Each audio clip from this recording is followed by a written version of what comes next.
Хенсел и Гретел. Живели били двама братче и сестриче, Хенсел и Гретел. Те били бедни, а в дома им нямало много храна. Един ден бащата и мащехата решили да ги оставят в гората, защото нямало как да ги нахранят. Хензел и Гретел тръгнали в гората, но Хензел, който бил умен, по пътя оставил трохи хляб, за да могат после да се върнат обратно. Но птиците изяли трохите и децата се загубили. Докато се лутали в гората, видели къщичка, направена от бонбони и сладкиши.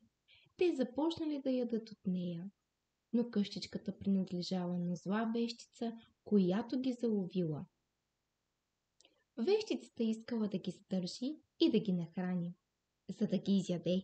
Но Хензел и Гретел успели да измислят план. Когато вещицата поискала Гретел да влезе в печката, тя се престорила, че не знае как и я бутнала вътре. След това брат и сестра избягали и намерили пътя обратно към дома си. Там ги чакал бащата, който съжалявал за решението си. От тогава живели заедно и щастливо и никога повече не им липсвала храна.